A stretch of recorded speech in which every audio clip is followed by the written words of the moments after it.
All right, well, it looks like we're at about that time. So why don't I go ahead at this point, Andy, if you're ready to go? Sure. Okay, that's Yeah. great. Let's go ahead and call this meeting to order, the PPACG Board of Directors meeting for February 10.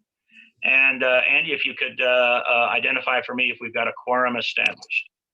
Yes, and I'll have Jess B go through the roll call and announce who's here. Before she does that, I noticed that we've got at least one new member and I think one stand-in for, we'll start with the City of Woodland Park. Welcome, Councilmember Case. I think you're filling in for Mayor Carr this morning. Thank you and welcome. And Mayor Pro Tem for the town of Callahan, Mr. Gardine is with us, Roland Gardine. So thank you and welcome. I don't believe he's joined us before, so his first meeting. So thank you for being here. So with that, Jess, if you're ready, if you want to just announce who else we have on the line, I count much more than a quorum, but go for it, Jess. All right, so I'm just going to go down the attendance list here just by first name and name off everybody that I've seen. And then I will ask you to let me know if I did not include you so I can make sure to mark you down. Before I start, I have a couple of phone numbers I just want to verify before. So I see a 25222, let's see, 719. Sorry, they shifted. 252-2521. If you could let me know who you are. Jolene Hausman with Fountain Valley Senior Center. Hi, Jolene. Okay. Hi. And then we have a 247-0848. Yeah, William Shaw, Mayor Pro Tem of Rama. Perfect, thank you. Okay, so with that, I will get started. I can see we have, for City of Colorado Springs, we have Jill, Wayne, and Yolanda. Fountain, we have Sharon. Manitou, we have John. Bruce from Victor. Kelly from Woodland Park. El Paso County, I can see Stan and Holly. Park, we have Dick. Roland is here from Callahan. Don from Monument. From Peterson, we have Colonel Jennifer Fitch. Is there any board members that I missed? If you could let me know. Commissioner Tammy Bremer is on. Okay, hello. And then I see Eric Stone has joined us as well for Teller. Anybody else? All right, with that, just remember when you're making motions to state your full name so that way it's recorded on the meeting video and in the minutes. And if you're not speaking, it's helpful if you'll mute yourself. That way there's no background noise. Thank you so much. Thank you. Thank you, Jessica. So we have a quorum established. And thank you, Andy, for making sure we've got introductions for new participants completed, which we have done. Let's go on to item 2, which is agenda approval. And what I'd like to do at this point is, are there any questions or concerns about the agenda at this point? And hearing none, I think we're going to pull it up. We'll give it a moment. That's the agenda there. I would move approval of the agenda. Okay, there's a motion to approve, and is there a second? Second. And we need, if y'all don't mind, following Jessica's comments, the person that made the motion, if you could state your name. Don Wilson, second. As I said, it was Wayne Williams. Oh, thank you, Wayne. Thank you. That's Wayne Williams made the motion. And then the person who's making the second, can you also state your name? Don Wilson, second. Thank you very much. That's moved and seconded. Are there any last comments or questions on the agenda? And hearing none, all those in favor say aye. Aye. Aye. Aye. Are there any opposed? And hearing none, that passes unanimously. Let's go to item number 3. And this is public comments. So I'll just ask, were there any public comments emailed in advance of the meeting? Jessica? There were no public comments emailed in. Okay, and I don't know if we've got anybody online that wishes to talk. I'll just offer that up for the moment. And hearing none, let's move on to 3A. We obviously have Miss Annie Oatman Gardner the Pikes Peak Regional Director from Senator Bennett's office. Thank you for joining us. And yeah, you are up. Great. Thanks so much for having me. I did put together some slides, and she'll put those up, and hopefully we'll get those around, because I actually did them more as a resource guide for you than basically for talking points for today. But my request for coming today was really prompted by the legislative meeting in December, and all the good information that was shared by the legislatures, and thought that I'd put together some things that I think the PPACG leadership would be interested in hearing about, and also just taking some points from what Stan said about some of the priorities that the board really looks at in legislation, and just kind of go through a quick review of those. Of course, the time today is short, and it's been a very incredibly long and busy year. So the resources that I've put up here are really for you to remind you how the Bennett website is set up, so that if you have an item, really we put all our press releases, whether the press picks them up or not, we put out every action pretty much that Michael takes as a press release, and it's on our website under press releases. And so anything that you're interested in, you can go in and then search by basically keywords. And then like many of you, if you want to know something that's sort of the thing of the day, follow his Facebook and his Instagram and Twitter account, because that is where you get those initial reactions. And if you're interested, it's just a really good place to stay connected. I'm going to cover 3 areas. One is support for our economy, and I will just say Space Command, Space Command, Space Command, and come back to that at the end. But also a little bit about our COVID response, and then the National Forest Land Management area, which I thought would be of particular interest for PPACG members. So you can switch the slide for me. So the first part is really about COVID assistance. And his advocacy due to COVID was extensive last year. I just named a few things here that we worked on, but to me, it really, these things highlight the fact that his understanding from the beginning was that it would be a long haul. And so he started working on ideas that were coming out of things he heard in Colorado right away. And we're still talking about them, and some of the stuff you're going to recognize as being in this next COVID, still coming back up in the next COVID package. But the first one was the Restart Act, and this was his idea from what really became, his ideas didn't totally get embraced by the SBA PPP program, but his ideas were a little bit more realistic look at how a business actually works, and having to go much longer for some of the loan paybacks and supporting businesses. That still exists, and we continue to push to get parts of that into COVID packages that can help businesses overcome the downturn and the pandemic. He continues to push for state and local funding. That really came out of hearing what he was hearing from Colorado communities, and really feeling like if money could flow there, you guys would know best the needs for your community specifically that might not be part of larger bundles, or wouldn't come wouldn't be something the state would do.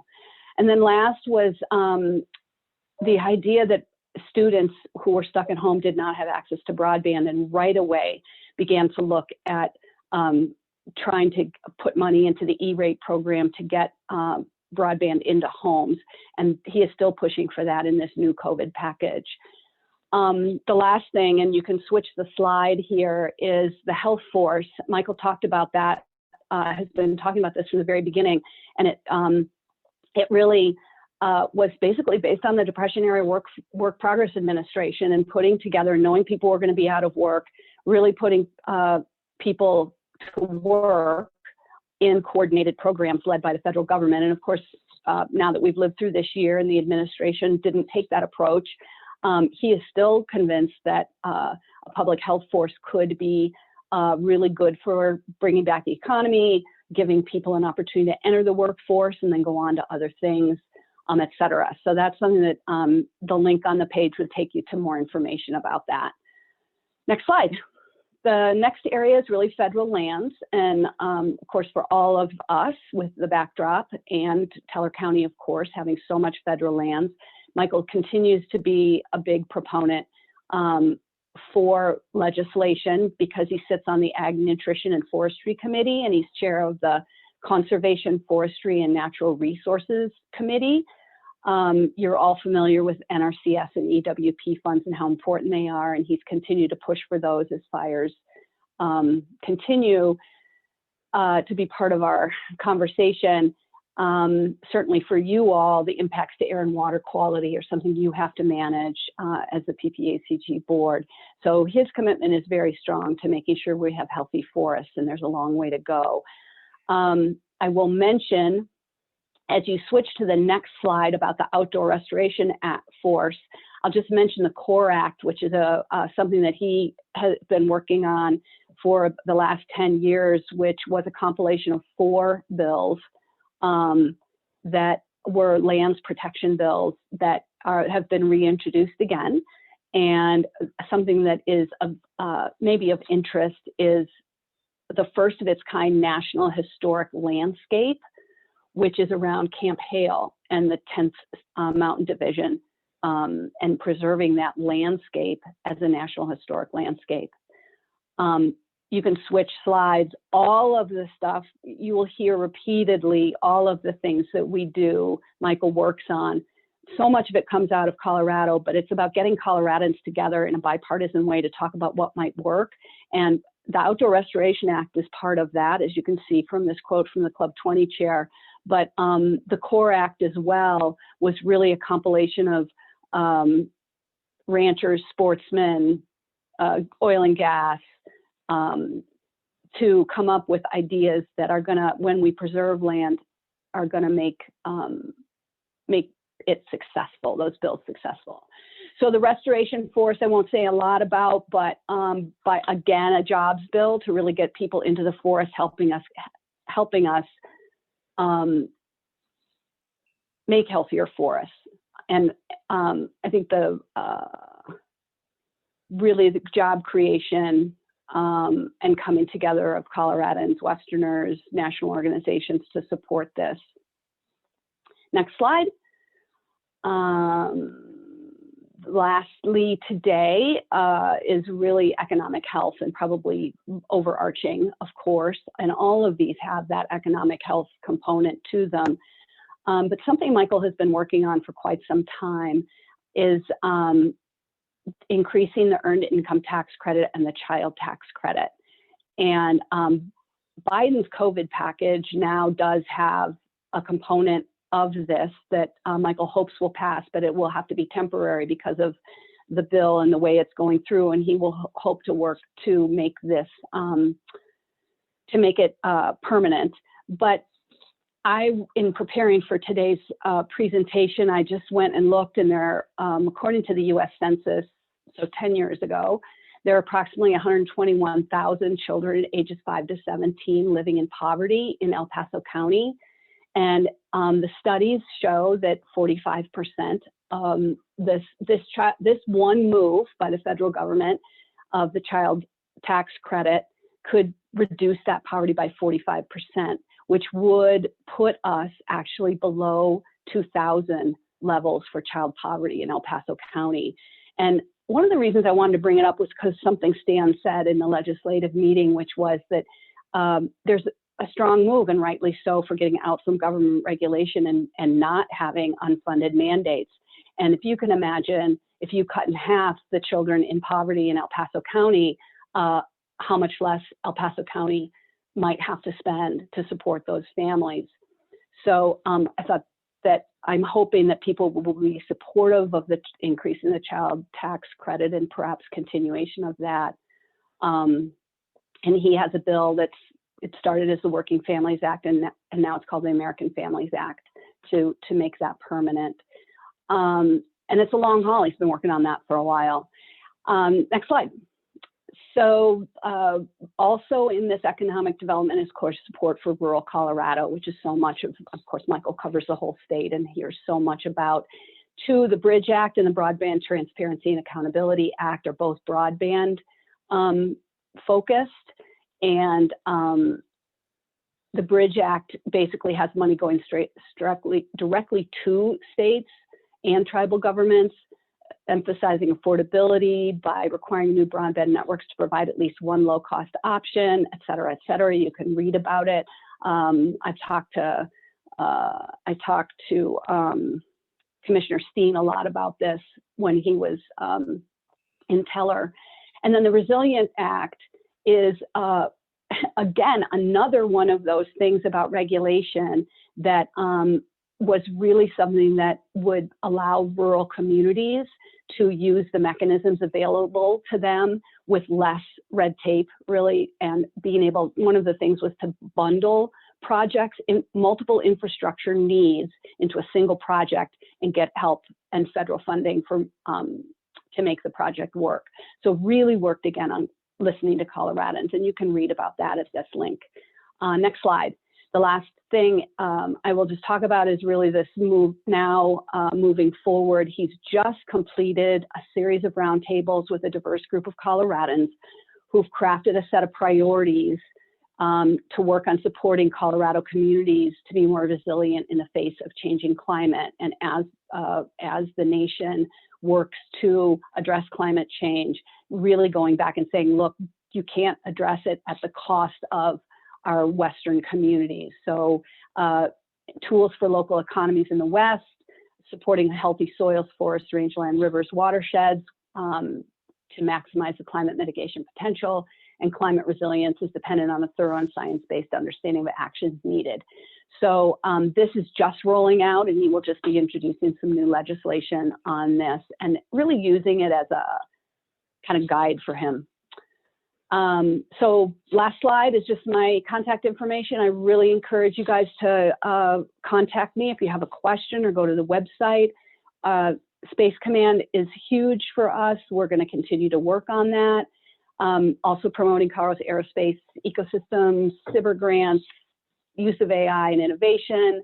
And I'm going to reach out to Stan and Commissioner Elsner this year to talk more about individual pieces of legislation and hear more about what the priorities might be for PPACG. So grateful to stay connected with all of you. Thank you so much for having me. You could have gotten the hook, so I appreciate you didn't hook me. And glad to be with you today. Thank you, Andy. We appreciate your presentation on some of Senator Bennett's priorities. I'd like to open the floor if anybody has questions for Annie. And hearing none, I just want to say, first of all, I'm sorry, was there a question? Yes, this is Wayne Williams. Annie, thanks for being with us today. As you talk about the forestry legislation and Camp Hale, I know that Andy Colosimo has been working with y'all to make sure that Colorado Springs Utilities' next major water project is still able to proceed. So just putting that on the radar because the future of our community very much depends upon that. I had heard about the talk with the utility and was really glad about that. So thank you. Okay, thanks for mentioning it. Annie, Great. this is Sharon Thompson. Thank you, Wayne. From Fountain. Sharon, I'm sorry, go ahead, Sharon. Annie, this is Sharon Thompson from Fountain. Good to see you. Want to thank you again for all the help with the PFAS stuff and want to keep on your agenda. Obviously, we're still looking for long-term funding on that process so that our ratepayers are not having to pay for that continuing issue problem, which we did not create. And, you know, that's a decades problem. So we're moving forward. We're going to have our treatment plant up hopefully this summer. As that moves forward, COVID slowed that down. The whole team of the Corps of engineers got COVID. So that slowed that process down, but we're keeping that going. But so want to keep that door open for that continued funding. I'll just, if it's any comfort at all, we were looking, Congress has funny rules and the way they work is always interesting. And for instance, what's going on right now with the reconciliation bill, But with the change of the new administration, our staff was talking about that $6 million of reimbursement and where we could possibly hang that on something to get some attention on any piece of legislation that we can find. So it is top of mind for us always. We've got it pinned to our chest as a badge of trying to find that money. So we hope someday we will be able to. Well, thank you. And we're always a resource for anybody in the nation that has that issue pop up in their community and are willing to help with everything we've learned. Thanks. Great, thank you. Sharon, Wayne, those are great points to make sure we always keep on the radar, with Annie and our senator. So those are outstanding. Are there any other questions? I've got a couple points that I'll reserve after any other questions. Thanks for being here, Annie. Here we go. Thank you, Commissioner. Anything else?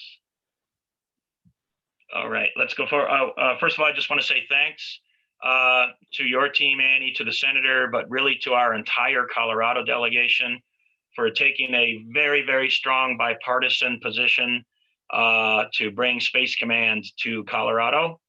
We're all here to support that. So if there's anything that we can do, maybe that's through PPACG, maybe that's through El Paso County directly. I know that a lot of us really are ready to do battle to bring that back. And I appreciate the senator and other members of our delegation continuously carrying that message back. So thank you for that. And then also, I thought it was interesting you brought up the Forest Service. So again, in 2019, before COVID changed everything,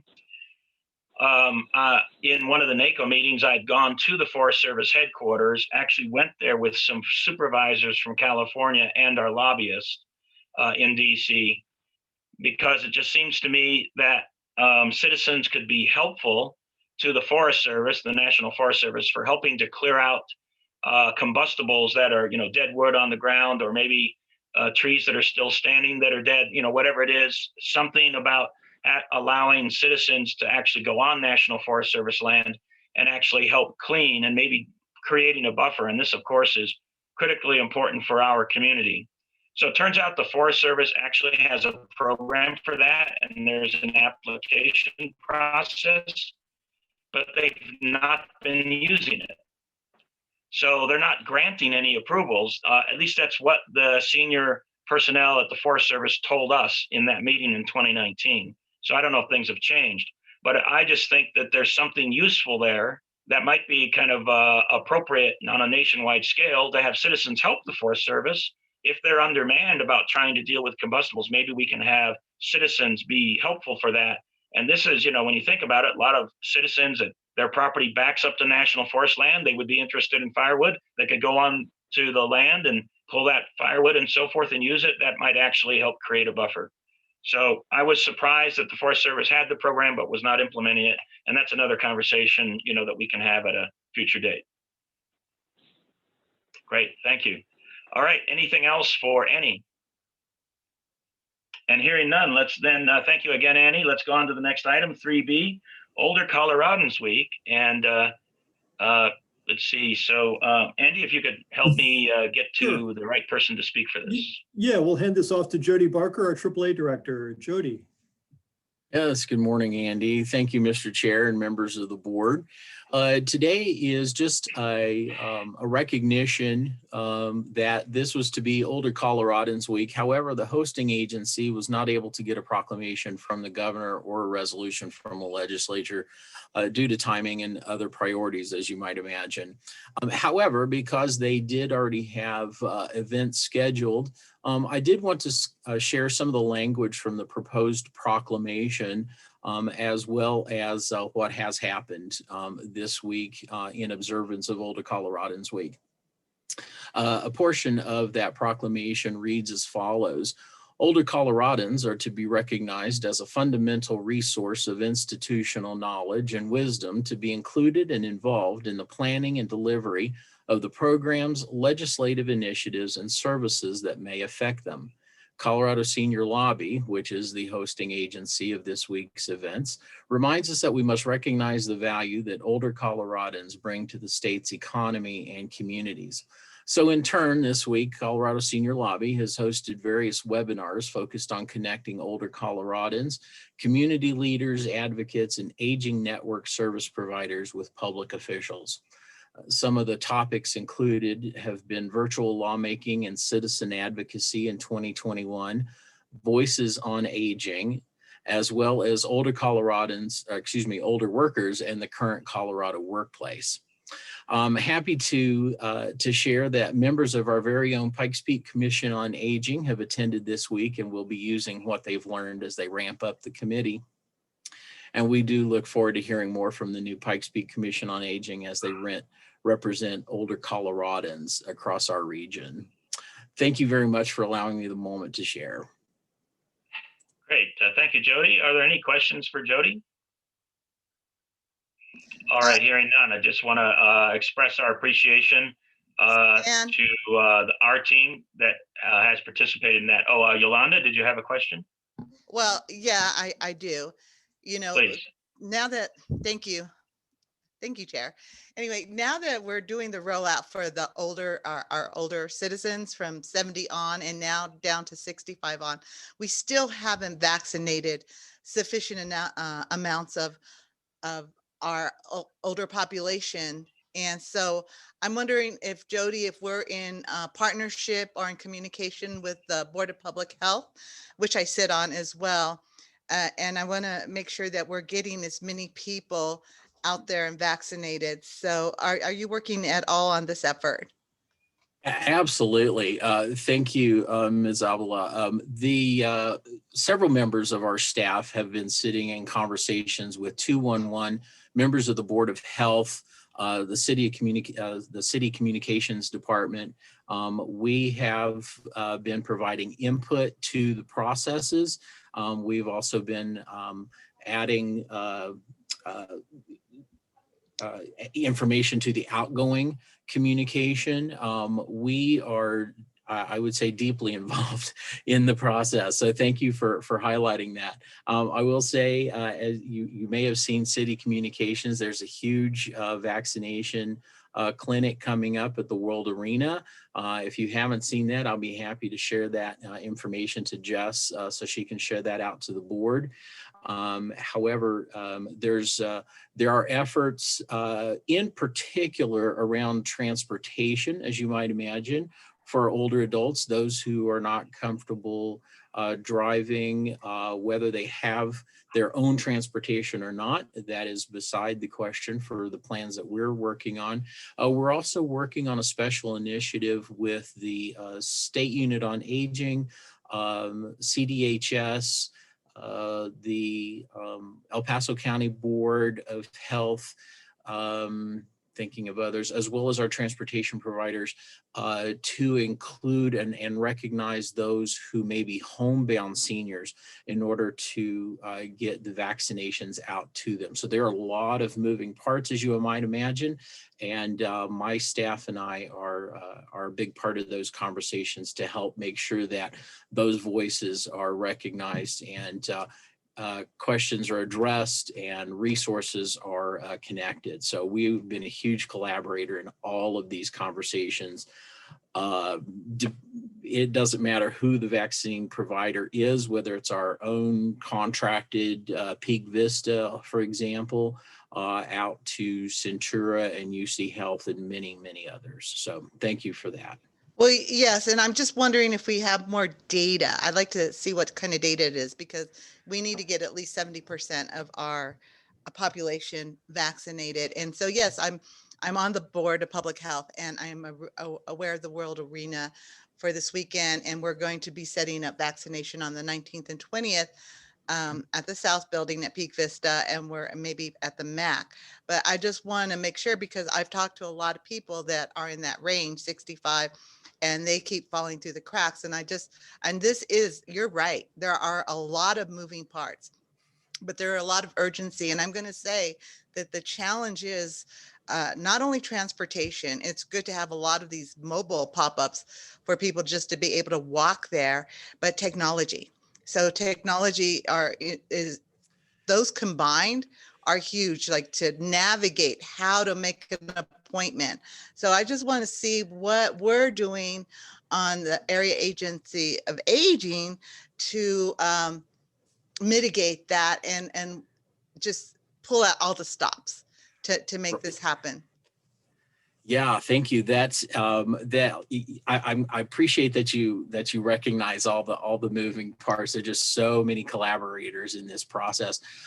So we at AAA specifically have provided our main phone number. That's the 471-2096 information and assistance hotline.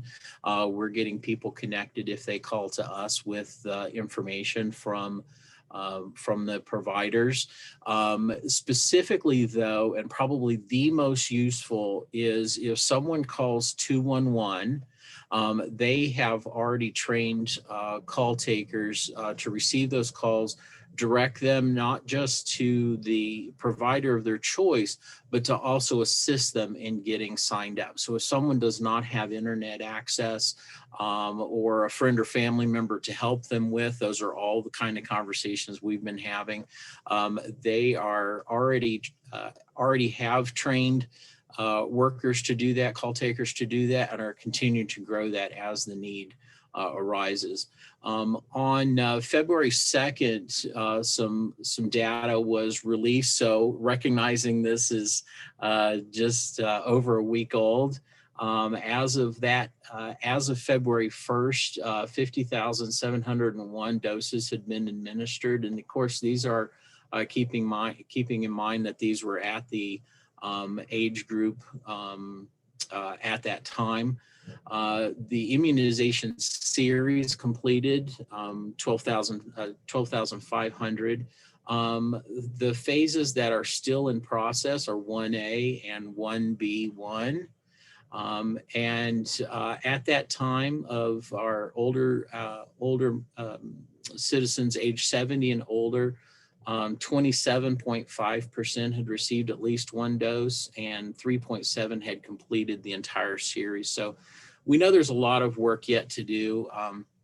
And we're just continuing to be part of that outgoing communication to both explain that to the community and our providers and how they can reach out to their clients, but also the incoming, how we best answer the questions, how we reduce those circumstances where they might fall through those proverbial cracks.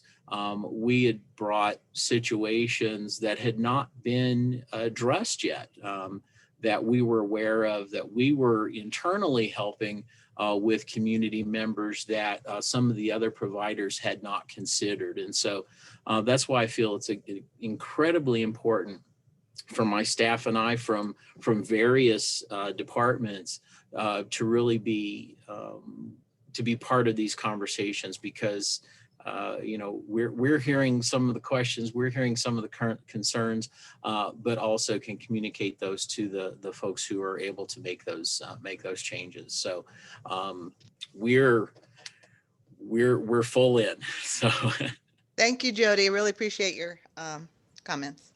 Certainly, thank you.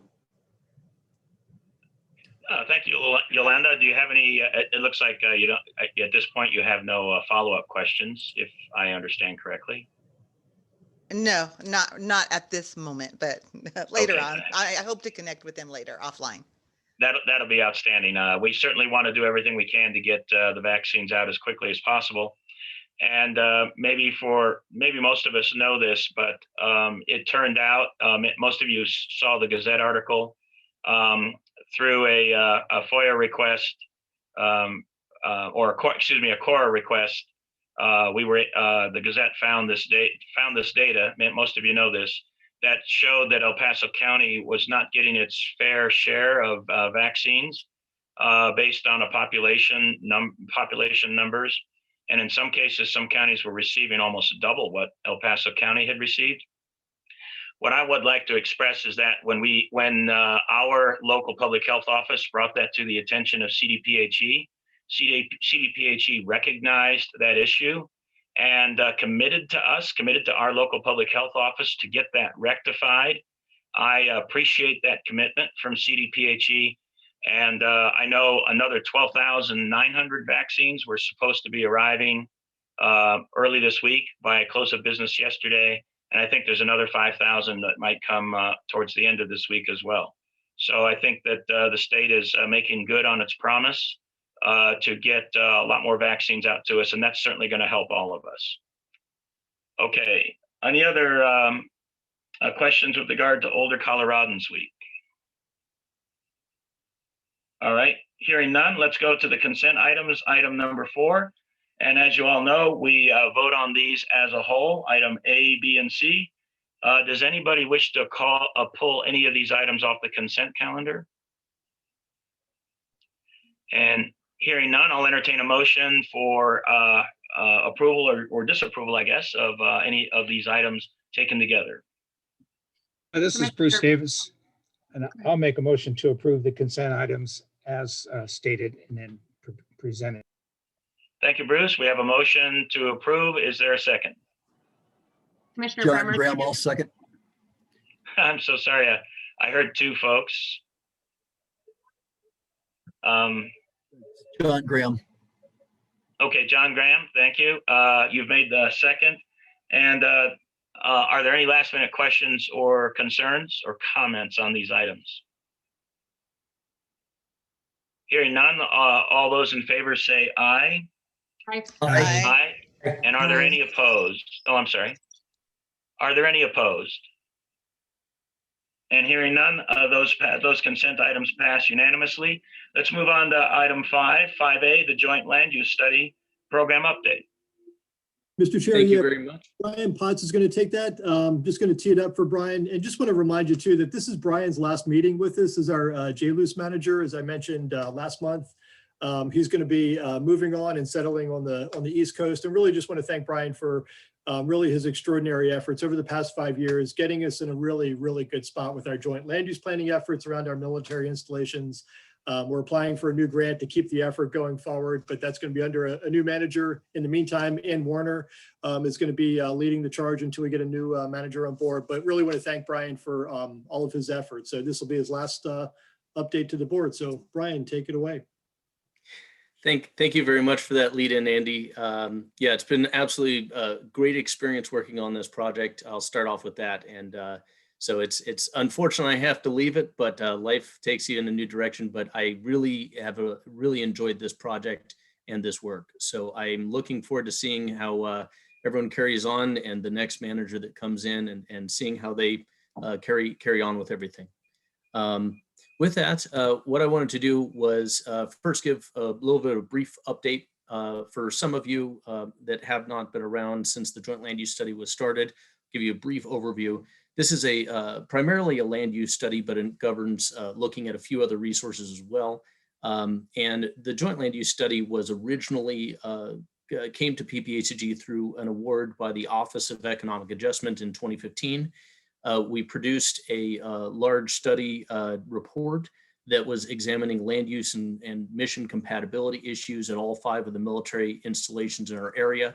Of course, with the oncoming of Space Force, you've had some merging in terms of the way those relationships between the bases, between the installations have changed or merged. However, we do, because it's looking at resources and surrounding land use, we do identify that there are 5 distinct locations and geographies with slightly different issues. So if you do get around to reading the report, which is on the PPACG website, you can learn about what are the exact issues at each of the installations, at least as of the report's completion in 2018. Then we did get a implementation grant, as was alluded to a moment ago. This was originally an 18-month grant, but due to COVID, it was extended into the end of March. So we are coming up on the end of this implementation grant. And the goal of this grant was to begin to implement and assist with our community stakeholders with implementing some of the recommendations within that report. There are 109 recommendations that came out of that report. And so a portion of those were worked on during this process, including things from working with the Air Force Academy to look at some of the remaining issues that are around their area and focusing in on transportation items, stormwater, and land use, And so we helped out with that, producing some military informational brochures, and quite a number of other items. So we're working through wrapping that up, and we'll be carrying through and wrapping up the last little bit, but for the most part, we have concluded everything with that grant. So moving on to what we expect for the next grant, that is in the process. It's in process now. We expect, according to what used to be the Office of Economic Adjustment, has recently, through the most recent National Defense Authorization Act, early this year, became the Office of Local Defense Communities Cooperation, or old CC is the acronym there, if you need an acronym. And with that, we identified 6 tasks. There's a lot of these came from the installations themselves, mentioning to staff and to our Joint Land Use Study Implementation Committee, which is the main body for this. They'd mentioned a number of items, and then also the Office of Economic Adjustment itself at the time had recommended we hone in on certain things. So those items are going to be continuation of the meeting of the Joint Land Use Study, Implementation Committee, and we'll be keeping that going. Assisting the Air Force Academy as they've partnered with the city on stormwater and helping with bringing in other partners into that effort. Working on the US 24 Peterson Interchange area. There's been some talk of trying to advance some design planning to address some capacity and safety items that have come up over the years. Schriever Air Force Base, we're going to provide as a pass-through a consultant to help Mountain View Electric and other partners work on looking at energy resilience around the base. And then military civilian wildfire mitigation collaboration, primarily around the Cheyenne Mountain area. And then task 6 is sort of a catch-all with continuing to assist wherever possible with facilitating conversations between local planners, local officials, and military planners and officials. So that'll be the goal of the next grant. So with that, that brings us to one of the things we're here to ask from the board is that the PPACG board has a representative on this committee simply because it is a 4-county study area with some of the counties outside of the COGS jurisdiction. So we've asked for in the past for a PPACG board of directors to appoint a representative. The previous representative we've had have been Norm Steen for a time, and then most recently Andy Pico for the last 2 years. And with Andy Pico having moved on, we're asking for someone else to step up. The next meeting that'll be associated with the next grant will be on April 22nd. And to give you an outline of the commitment with this, the way this Joint Land Use Study Implementation Committee meets, it meets quarterly, usually in the 4th Thursday of the first month of the quarter. And so there's a commitment of 8 meetings that we know of, tentatively scheduled for the course of the next 2-year grant that we expect to receive. And of course, if something comes up and you need to move on, well, we will come back to the board and ask for another representative.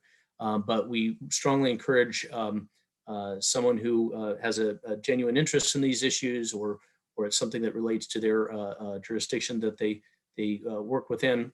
We encourage you to participate in this. It's a great process, and you'll be with a great body of other elected officials and city planners and technical staff. And it's also a great educational opportunity to learn about what is going on at the military installations. So with that, there's the recommendation that we have in the memo is for the board to recommend and approve a representative. However, if it's not clear at this point, or would like to be more time to deliberate, you are certainly welcome, of course, to think about it and then come back. This item can come back again at the March meeting. So with that, I will open it up. At the end of this memo, by the way, there is more updates on what we have been doing within the implementation grant, more details. So that is also attached to this. With that, are there any questions?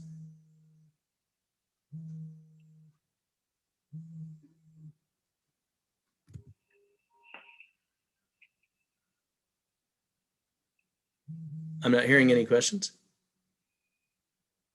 Yeah, Brian, I don't think maybe there's no questions specifically to the task at hand here. And maybe before we continue, to make sure that we don't fail to do this, I'd like to offer congratulations for the great work that you've done for PPACG. And if everybody would be willing to give Brian a round of applause, since this is his last meeting, I'm certainly going to do it. So thank you very much, Brian, for your support.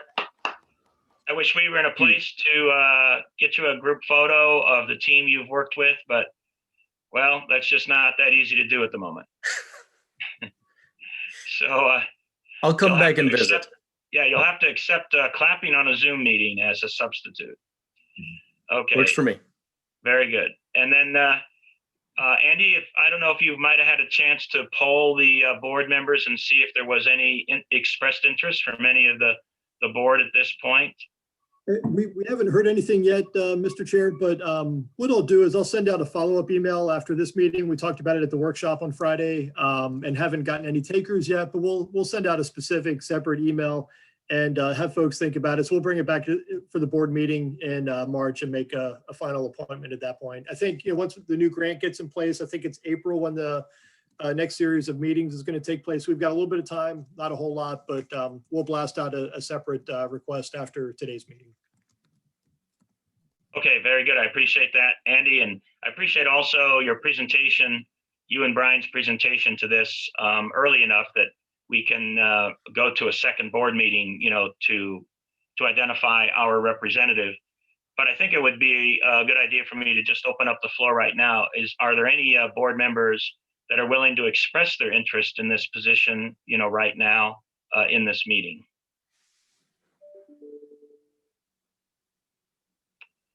Okay, and hearing none, it's Andy. It sounds like we've got our work cut out Stan? for us.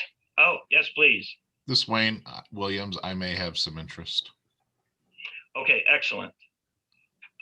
Is there anybody else that may have an interest?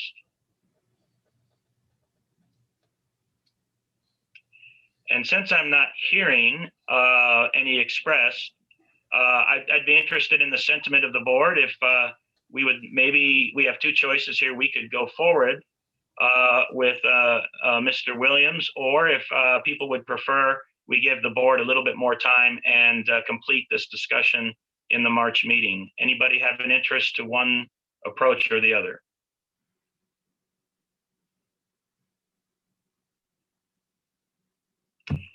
Well, don't all leap out at once, everybody. Well, I heard Wayne say I may have an interest, which leads me to believe maybe he wants to get a little bit more information about it. Find out what, I don't know, maybe I interpreted it wrong, Wayne? Well, I didn't want to be pushy since I'm new on the board, but I would like to do this and would be willing to do that. And I've got a lot of experience on some of those encroachment issues from my time as a commissioner, where we began to buy up some of the properties and development rights adjacent to Fort Carson, and have worked on some encroachment issues on Air Force Academy and Schriever. So I think it is something that could be helpful. Great. Perhaps I can ask a slightly different question of the board at this point. Would anybody have an objection to maybe holding a vote right now, since we have one identified candidate that is interested, or would anybody like to defer this for the March meeting?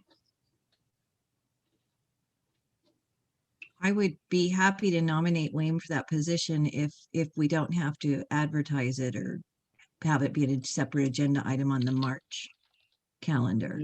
You can take action today. I would Okay, second that nomination. That was Okay, Sharon there's a Thompson that motion. made the motion. Don Wilson, a second. Yeah, thank you, Sharon. You've made the motion, and Don, you've made a second. Is there any other discussion? And we have one motion on the floor for one candidate. I would like to open it up one last time in case anybody else has an interest. And hearing none, any comments to our current candidate for this position? Thank you for taking it on. Oh, there we go. Outstanding. All right. So knowing that we have no other comments, all those in favor of assigning Councilman Williams to this position, say aye. Aye. Aye. Are there any opposed? Okay, that passes unanimously. Thank you, Mr. Williams, for stepping up. And with all of your background and experience being new to this board, it's obviously irrelevant. So appreciate your willingness to help. So let's move on to item 5B. And this is the tip amendment number 8.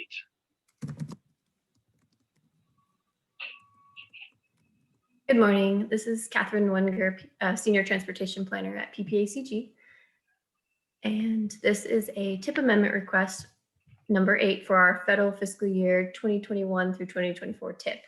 The TIP is our Transportation Improvement Program, or our short range plan that lists any projects in our region that are being federally funded in the next 4 years. And I know there's a few people out there that are pretty new to the board, so wanted to give that quick overview. So this was, we do adopt a new one every 2 years, but occasionally we do need to amend the TIP to make updates. And so this request is amendment to the current plan. And so there's actually 2 different amendments at this board meeting, and we kept them separate so that we were clear on what's happening on each piece. So this one specifically is to request changes from Cdot. And so Cdot has requested these projects be added into fiscal year 2024 to ensure that all the funds that will be spent in that year are up to date. And so I'll do a quick review of what those are. And we do have Cdot on the line if you'd like further information as well. And so this one, the first one is Cdot's I-25 PEL Monument to C470 project in federal fiscal year 24. This is a project that's actually already been gone through, but now they're making sure that the funds are allocated from our area. The next is Cdot's State Highway 21 interchange at Airport Road. And then Cdot's mobility and safety improvements on State Highway 21 from mile marker 132 to 154. Then US 24 East, widening Garrett to Woodman. And then there's a mobility and safety improvements on US 24 East from mile marker 311 to 350. And then finally, State Highway 67D north of Woodland Park drainage project to add to 2024. The TAC and the CAC both recommend approval of this TIP amendment number 8, and I'm happy to take any questions. And Shane Ferguson is on the line as well with Cdot. Good morning. Great. Are there any questions for Catherine or the PPACG team? This Wayne, I do have one question. The mobility improvements on Powers State Highway 21, what is contemplated for that? So we are holding that as a placeholder. So for the most part on the what you'll see for the major changes is allocating design funding for both US 24 East as well as State Highway 21, those 2 major projects that are PPACG's priorities. But we also wanted to ensure that we had some funding, I guess if you will, earmarked or saved in case we're to find out some different mobility improvements such as ACEL, DCEL extensions or additional components that could be improved in the interim prior to having that interchange at Powers and Airport constructed. Thanks. Okay, great. Thank you for the question and answer. Are there any other questions? And hearing none, the recommended motion is to approve Amendment 8. I'll entertain a motion. Commissioner Williams, I will move approval of the TIP amendment number 8. Yolanda, second. Okay, great. That's been moved and seconded. Thank you very much. Any remaining last opportunity for comments, questions, or concerns on this topic? All right, very good. All those in favor say aye. Aye. Aye. And any opposed? All right, that item passes unanimously. Let's move on to item 5C, the Transportation Stimulus Funds allocation split. Thank you, Mr. Chair. I'll take this item for us because, Catherine really can't do everything. Well, actually, she could. I'm trying not to repeat the information that I gave to you at the last meeting, but because of the relief package that we received and the way that Cdot was willing to work with us on it. And again, I cannot stress strongly enough what a great partner Cdot has been in making sure that we have the ability to not only advance powers and research, but make sure that we reserve some of the funds for this relief payment. So again, without repeating things that were said last month, approximately $1.4 million was set aside for a relief payment. The TAC discussed how that could be distributed here with real quickly. I'll go on a quick offshoot. The relief payment, we're still waiting on final guidance from FHWA, but from everything that we're hearing, and I think my last conversation with Wendy really confirms this, that the jurisdiction to receive any of these funds, they have to be within the NPO. They have to enter into a IGA or MOU with Cdot as the vehicle by which the funds can get transferred. There has to be a scope of work. That scope of work or application has to be approved by FHWA. The work then needs to be done and then documentation produced for reimbursement. The work that is done has to be, again, within the scope of work, but consistent with what is in the federal legislation, which is salaries, maintenance, and for maintenance and operations. So again, for a jurisdiction to fully utilize these funds, they have to have the right kind of work within the NPO boundary. So I tell you that to tell you this. Because of that, there was discussion on how to divvy up those funds. It was a concern that perhaps Teller County and Green Mountain Falls, as members of the NPO, don't necessarily have the same sort of eligible footprint of the action, because as we know, Green Mountain Falls is half in the NPO and half out, and Teller County, a majority of the area that is within the NPO has Cdot roadways, while there are some other roadways that are there. So the recommendation from the TAC is to take that 1.4 million, divvied up 200,000 per jurisdiction, as you can see in the memo that's on the screen, with sort of the remainder of $71,000 to be split between Green Mountain Falls and Teller County as guidance comes in, and we can decide how that can get divvied up. So that's the memo that was sent out, and that's the question in front of you. I will add one thing, if I may, Mr. Chair. We found out after this memo was produced that when the monies got put into the account and everything was figured out and all the I's were dotted and the T's were crossed, that there was approximately another $21,000 that was available for the relief. So when you make this motion, you have a couple of different options. You can make the motion to go ahead and move forward with the recommendation as is, and then we'll go back to the TAC and say, what do you want to do with this 21,000?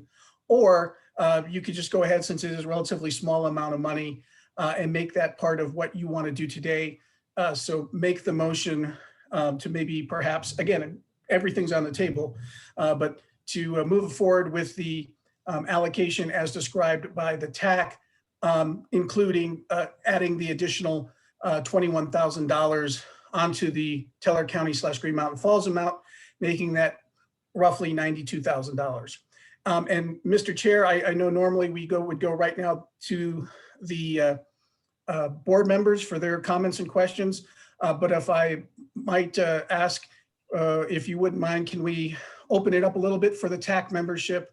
I know that I saw Brandy Williams on the call, Brian Fatuli, Gail from Colorado Springs, just so they might weigh in on the additional 21,000 as well as their thoughts on this whole process, if that would be acceptable to you, Mr. Chair. That would be fine, John. It's always good to hear their point of view as well. So who would you like to start with? Brandy, can I put you on the spot? Sure, you can put me on the spot. The spot is yours.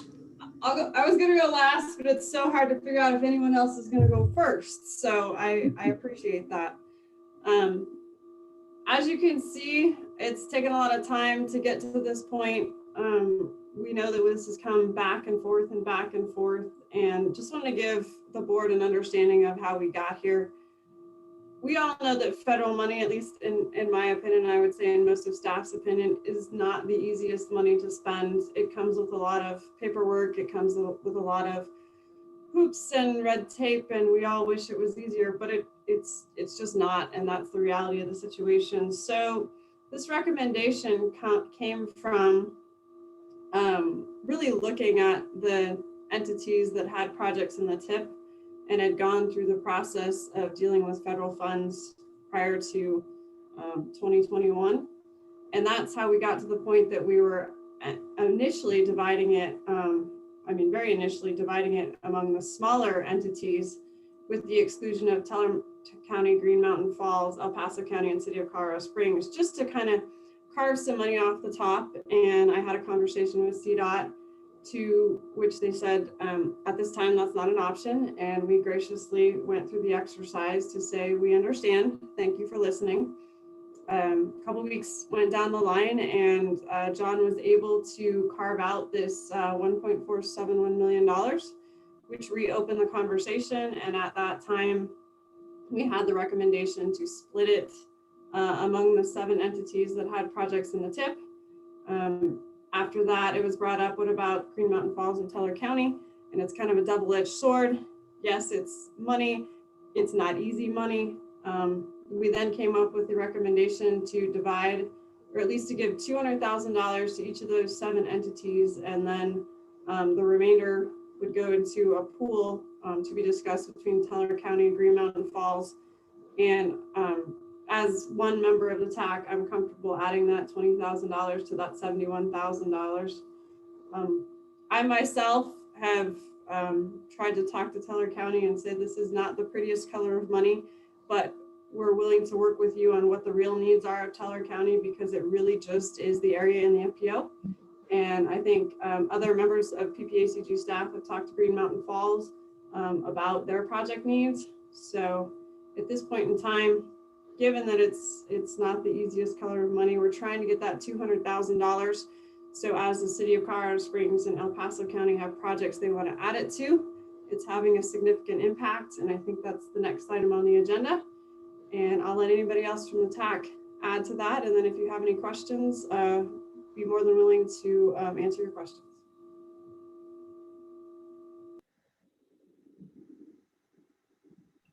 Thank you, Brandy. And John, who might be next from the TAC, if anybody else wishes to speak? We'll wait the really 7-second rule just to see if anybody else wants to jump in. But there's Brian Vituli. Thank you, John. And I don't really have anything to add. Brandy said it very well, and we support that as well. Thank you. And Gail? Great, thank you. Yeah. So this is Gail. Yeah, Brandy, again, I want to thank you for giving a summation of what we've kind of gone through with our discussion. And it's really important for City and El Paso County to keep our projects moving forward. And I know that's how we're going to be allocating the money. And we would also recommend from the city staff that the additional funding be put in this pool to be discussed further for helping out Teller County and Green Mountain Falls. Great. Is that all the TAC members, John? That I see here, yes, but I think okay. we're good. I saw Victoria. I don't know if she wants to talk. Oh, I'm sorry. I saw her name. I knew you were going to call me out, Brandy. Yeah, this is Victoria Chavez from El Paso County. Brandy did a great job of summarizing. She went through it very well. And we also are supportive of providing the extra $21,000 to Teller and Green Mountain Falls. Thank you. Great. Thank you very much. Okay, John, anything else? No, sir. I know that Commissioner Stone said he was going to have some meetings to chat with folks. I don't know in lieu of someone from Green Mountain, from Teller County from the TAC that would speak. If Commissioner, you have anything in addition to add, but otherwise, I think we've kind of covered a lot of the ground here. Yeah, thank you. There you go. Thank you. Yeah, actually, I did have a meeting with both our Public Works Director and our County Administrator. And we do have specifically a county road within the MPO that did receive significant impacts, especially during the coronavirus with increased volumes due to traffic backups on Highway 24 and people using that as a bypass or cut through area. So they do have documentation of increased costs involved with dust inhibitors and others for that area. So I'm glad to hear the TAC recommending that those additional funds be added into the Teller County Green Mountain Falls. And without objection, I would move that this item be approved with those additional funds being added to the Teller County Green Mountain Falls, and then direct TAC to decide how those funds will be allocated based upon what's the eligible activities. Great, thank you, Commissioner Stone. It sounds like we have a motion, and if I might make sure I have the motion clear, Commissioner, it's to approve as written for the allocations, but to add the extra 21,000 to the Teller County and Green Mountain Falls line. Is that accurate? Yes, sir. Okay. This is Sharon Thompson. I second that motion. Okay, that has now been seconded. Thank you very much. Any other comments or questions or concerns from the rest of the board? I plugged it in.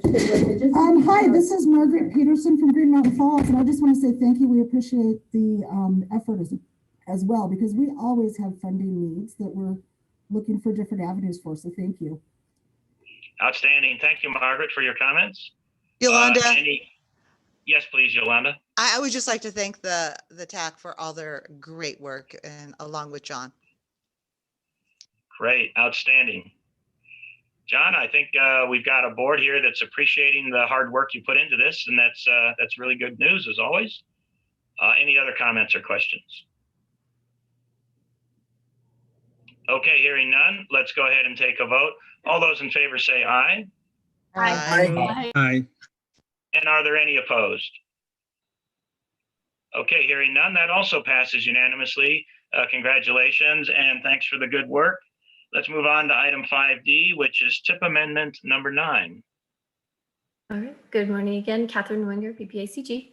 So as I mentioned before, this is our second tip amendment request, tip amendment number 9, and we kept this separate since there are quite a few moving parts happening with this tip amendment.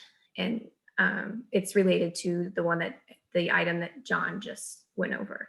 So as he mentioned, and as you might remember a couple months ago, or actually it was last month, it feels like months ago, you approved allocating just over $7 million of STBG, or federal funds, to the Powers and Research Project.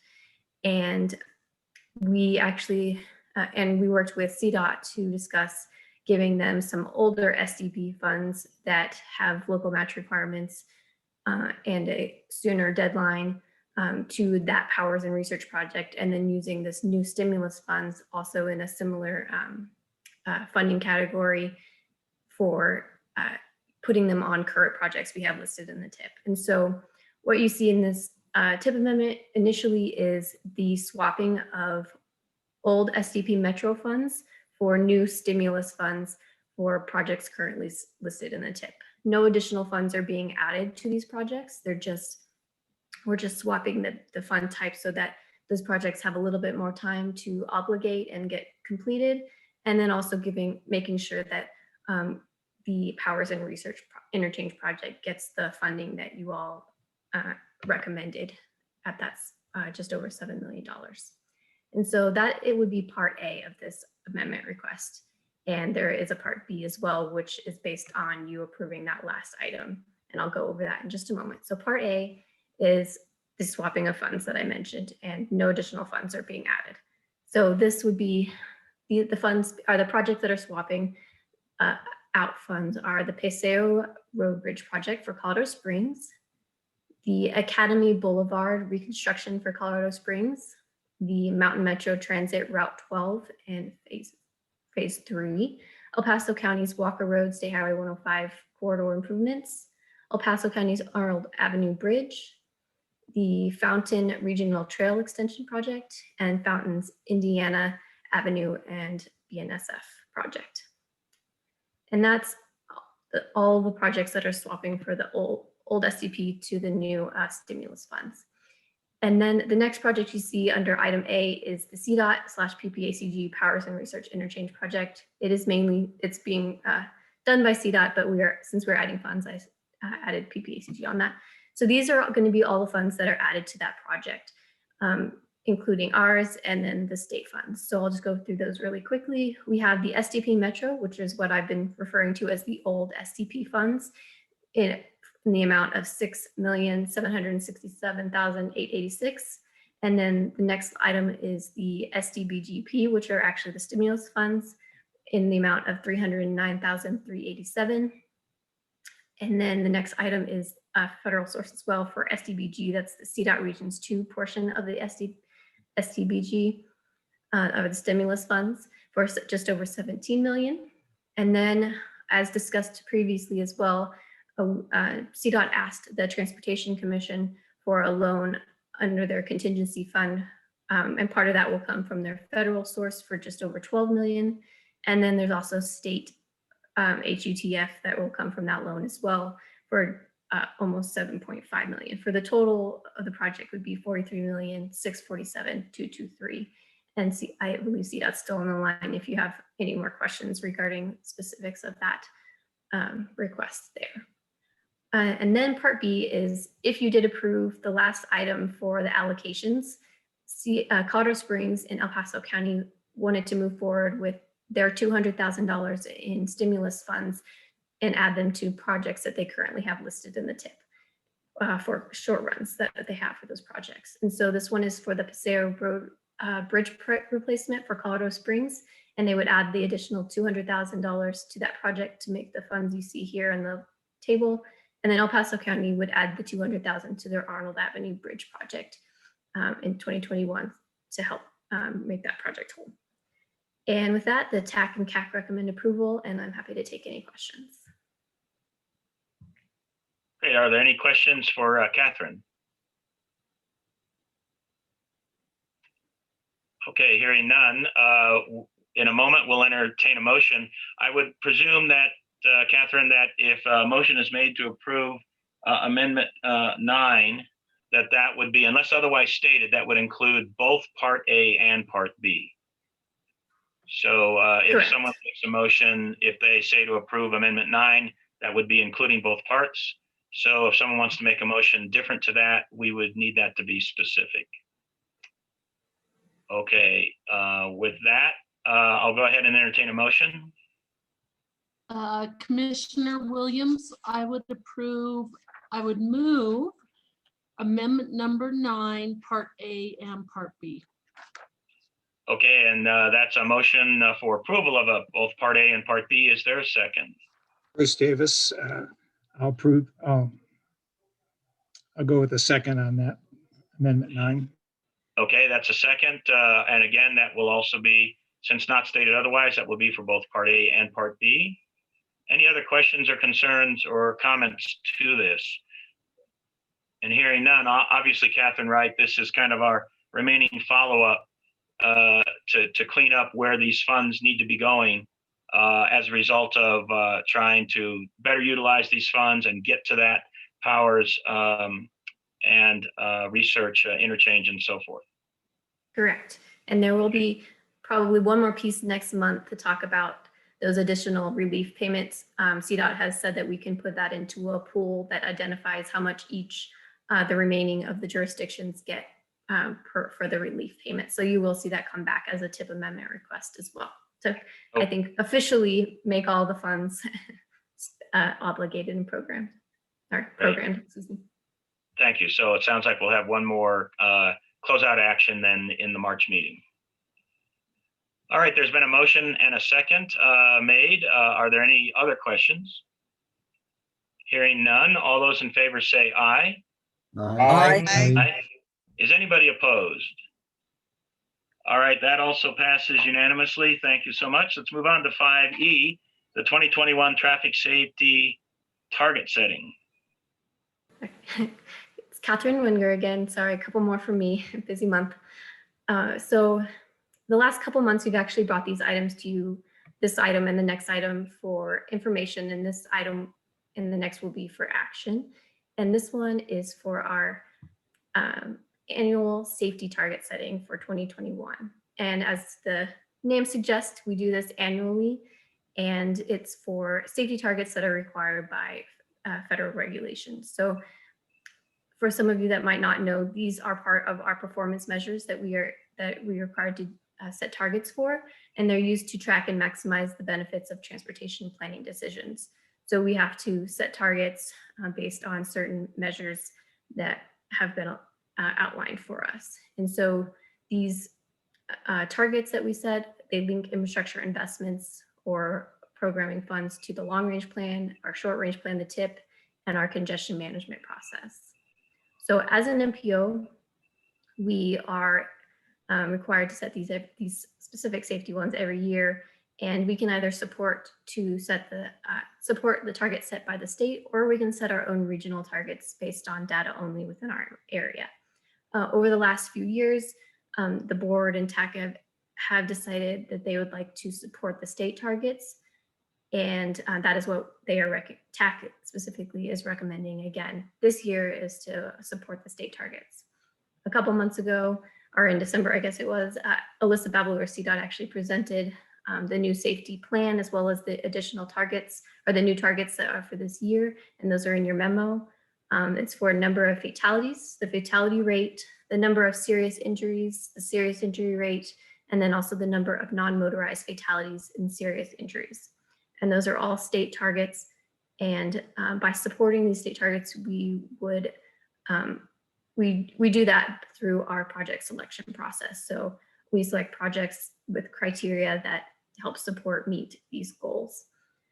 And in your attachments, you have some additional information on the state, how they set their targets, and then also you have some regional data as well.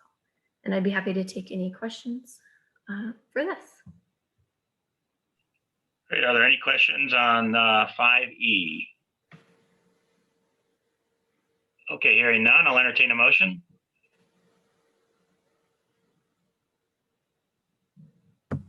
Don Wilson, motion to approve. And we have a motion from Don to approve. Can I hear a second? Yolanda, second. And Yolanda, thank you. You have seconded. Any last comments or questions on this item? All right, hearing none, let's go ahead and proceed with the vote. All those in favor say aye. Aye. And anyone opposed? All right, hearing none, that also passes unanimously. We're on a roll. Let's move on to 5F, pavement target setting updates. All right, Catherine Wenger again. And as I mentioned, this is some additional targets that we need to set. So these are also part of the performance measures that we use that are required by the federal regulations. These are specific to pavement. So there are additional ones besides the safety and the pavement, but they haven't been updated by Cdot, so therefore we don't have to update them since we supported their targets previously. So since Cdot did update their pavement targets, we are required to then update ours as well. So as I mentioned with the state target, or with the safety targets, as an MPO, we can either choose to support the state targets, or we can set our own targets based on regional data. The past time the board chose to support the state targets for the pavement as well. And that is what TAC is recommending. TAC and CAC are recommending for this round as well. So these are actually not, and also just to mention that these are not annual targets for the pavement. They are typically set every 4 years, or Cdot can choose to do Cdot does a mid-year review and can choose to update their targets based on new analysis, and that's what they chose to do for these. So that's why you're seeing these again, and you'll probably see them again in a couple of years when Cdot updates more. So just to go over the targets that we have to set for pavement, they are percentage of pavement of the interstate system that are in good condition, the percentage of pavement in the interstate system that are in poor condition, the percentage of pavement on the non-interstate NHS in good condition, and then the percentage of pavement of the non-interstate NHS in poor condition. And those are the 4 targets we have to set. In your attachments, you have a presentation from Darius from Cdot, who presented to the board last month, I believe. And that goes into more detail on how those targets were set. And it does have some regional data in there as well, if you'd like to review that additionally. And I think when Darius presented, there was a question regarding getting some better PDF maps made for the pavement condition, and they are currently working on those and they should be done shortly. So I just wanted to let you all know that those are coming in and we will forward them to you so that you have those. And with that, I can take any questions. Oh, and actually, I just remember, sorry, Stan, you did ask a question at pre-board regarding how Cdot decides on what to focus on for fixing interstate or non-interstate in their jurisdiction that for pavement condition. And I asked Shane if he could get into that a little more, if Shane's still on the line. Actually, Catherine, this is Richard. I'm going to go ahead and take that question. Perfect, thank you. And so as I understand the question, Mr. Chair, is, basically how do we do our project selection and make decisions about how to use the funding that we have? Is that a fair assessment? Yes, sir. Go ahead. Yeah. So, I think everybody on this call and as local government officials also recognize that, we all have way more needs than we have available funding. So it's important that we're making good decisions about how to utilize that funding. From Cdot side of things, there's different approaches we could take. One being a worst first case scenario where, we would spend a lot of money on very few projects and not make a lot of progress versus spending a lot of money on, solely preventive maintenance, keeping the good things in good condition. While we ignore some bad pavements. In Cdot's method for project selection, we actually have a formal pavement management system that exists. It takes the amount of funding that we have, and it basically looks at the entire network, both at a statewide level, and we also have the ability to do it at a regional level to maximize our benefit cost ratio.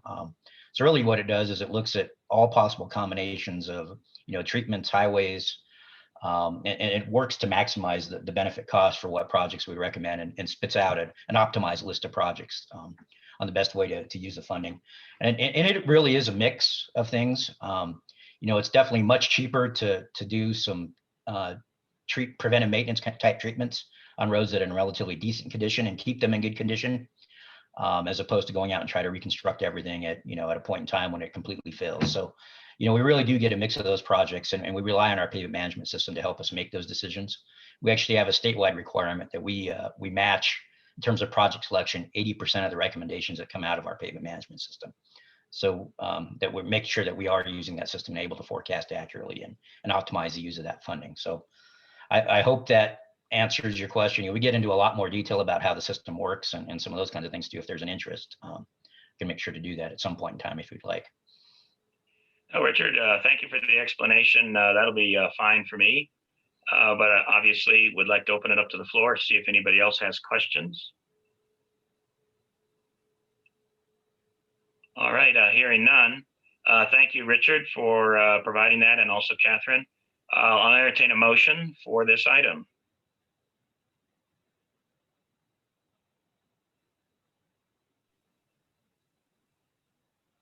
Move to approve, Yolanda. Yolanda, I appreciate that. Is there a second? I'll tell you what, I'll go ahead and second that at this point. So we have a motion and a second for this item 5F. And any last questions or concerns? And hearing none, let's go ahead and proceed with the vote. All those in favor say aye. Aye. Aye. And any nays? All right, hearing none. That passes unanimously as well. That's item 5F. Now, before we move on to item 6A, an information item, we do have a surprise visitor that would just like to say hello to the board. And I'd like to preface this with stating that whenever we have anybody from our state delegation to the federal government, either a congressman or congresswoman or senator that wishes to speak with us, they are always welcome. And we do have Commissioner Lauren Boebert, who is sitting with us at the moment. She is appearing through Commissioner Cammie Bremer's Zoom link. And I just want to express my appreciation for the Congresswoman to speak to us for a few minutes. We do great work here at PPACG, and it's wonderful that you'll chat with us for a couple of minutes. So please, Congresswoman, you have the floor. Thank you so much, Chairman. I appreciate so much this opportunity to just connect with you and say hello. I understand you're not in my district, but truly I care about Colorado as a whole. I'm not a politician. I was frustrated with a lot of politicians, and so that's what motivated me to get involved. And I was looking at the area where I could be most effective for the people in my communities, and how I could just help influence other people to get involved the most. And so that's why I stepped up. As most of you know, I did start off in a primary where I won against a 5-term incumbent. It was the first time in 48 years in Colorado that an incumbent was defeated in a primary. So it was a tremendous victory. We were outspent 10-1. But there was not one day that we were outworked. And that is the same passion and the same drive that I'm bringing to Washington, D.C. I'm sure many of you have seen what Washington, D.C. looks like right now. It's kind of like working in the Shawshank prison yard. So it's a little like Shawshank Redemption right now with the fences, the gates, the walls, and the razor wire. But I think that this kind of shows America and the world what a lot of these politicians value the most. Unfortunately, they value themselves more than the American people. One of the things that I was encouraged by with the past administration with President Trump was he valued America and he valued the people living here. He wanted to secure our nation and have a wall at the southern border. I had an opportunity to visit a lot of that wall that was built under his administration, and it's incredible. The Border Patrol agents that I had an opportunity to meet, to shake hands with, to hear their stories, how much they value the wall, how much they want the wall, and then also how devastating it is for them to have that construction just halted by the flick of a pen.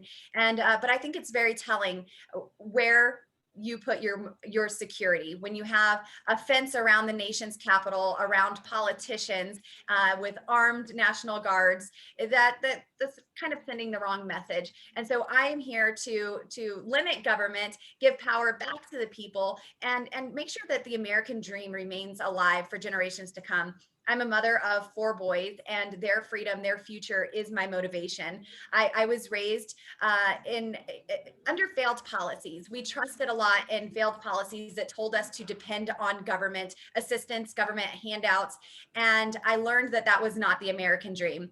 It's not America's best to have an 11-year-old standing in line for government cheese, but I'm so grateful for the opportunities that have been presented to me along the way. I'm grateful that I started working at such a young age, saw that I could put my hand to something and create wealth, create prosperity, and that's something that's never left me. And so I want to make sure that those same opportunities are available for everyone. I'm happy to announce that I will be serving on the Natural Resources Committee and the Budget Committee.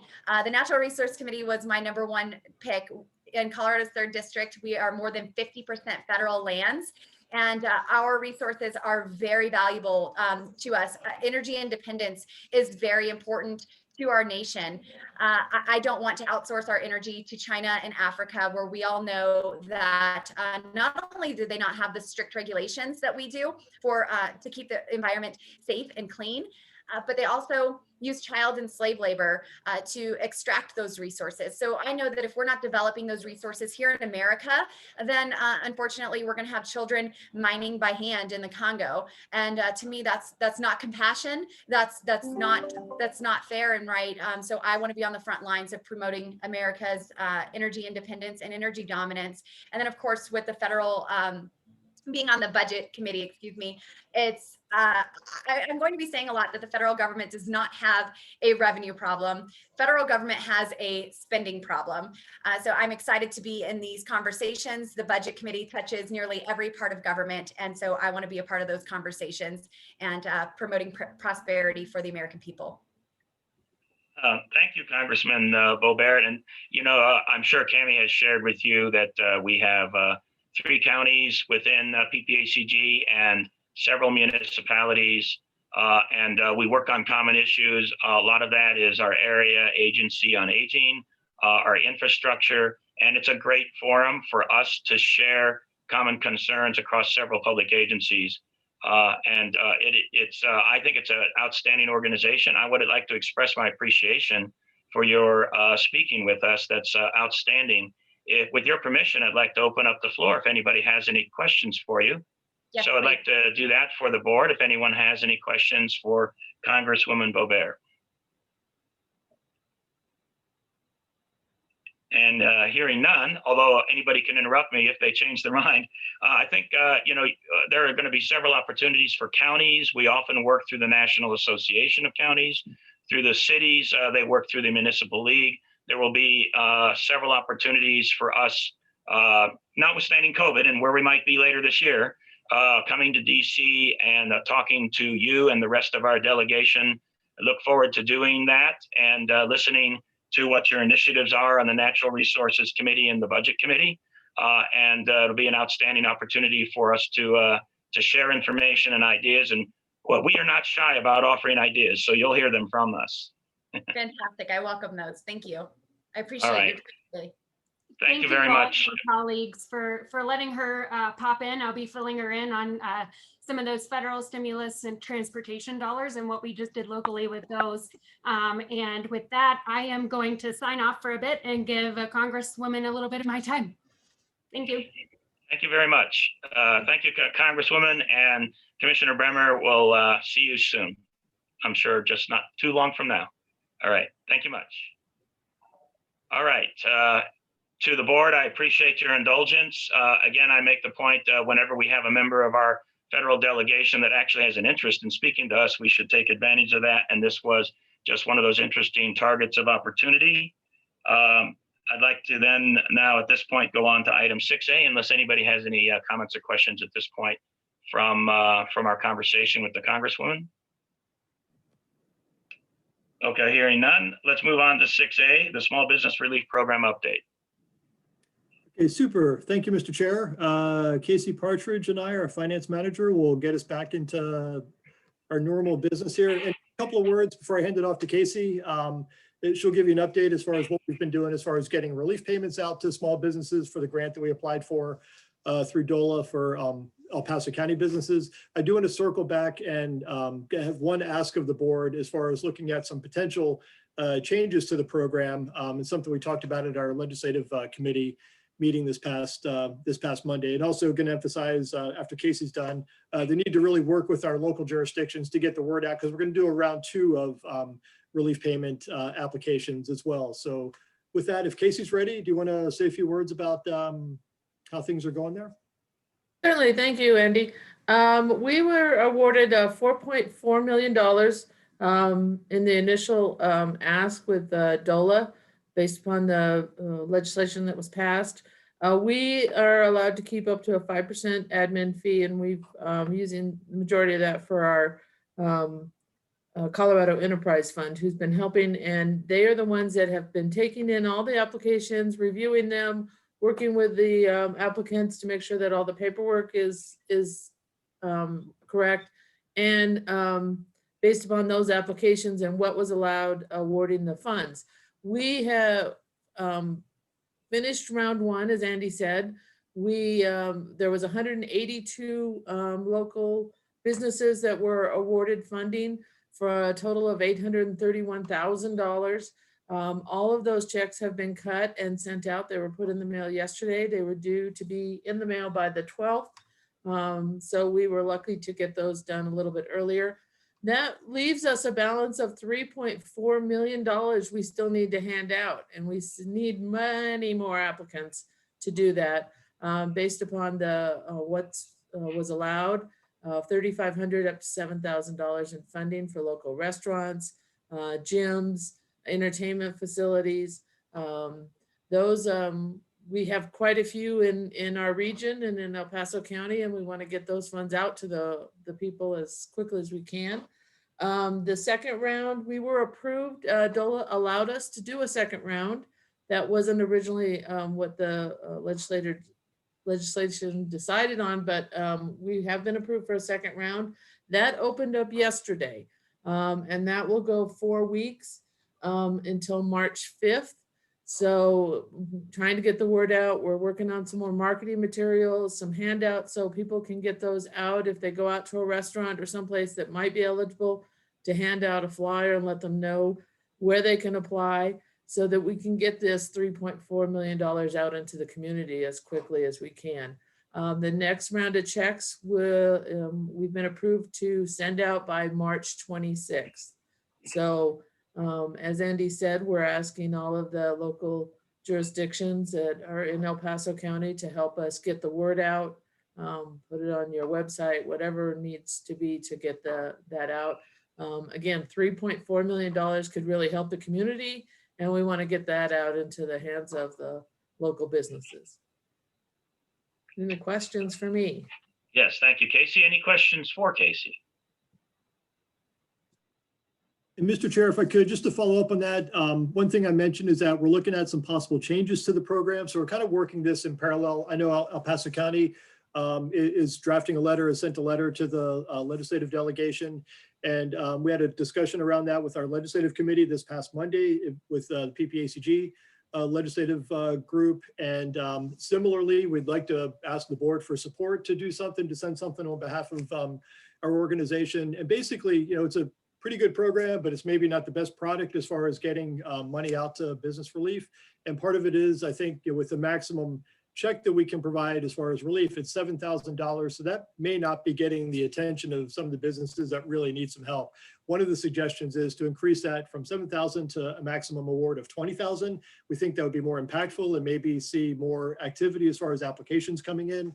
A second recommendation was to allow some other types of businesses to apply, and specifically personal services. They've been impacted obviously by severe capacity restrictions that were in place, especially when we were in the red in the COVID dial at the end of 2020. And then thirdly, to maybe give some flexibility on the requirement that a business show a 20% income or revenue reduction. We think if there's a little more latitude with that and a little more flexibility to find some other criteria, whatever makes sense at the local level, we would urge that as well. And we're hearing the same concerns from other counties across the state. So I think we're pretty much in lockstep with that. We know the need, the demand is out there, but with a lot of other programs out there that local businesses are trying to compete with and sort through PPP loans and things like that, this maybe because of the amount just hasn't quite gotten their attention. But we think with some of those changes, when the legislature gets back in session, that those might help as well. Yes, thank you, Andy. And I'll do a little bit of a follow-up to that as well.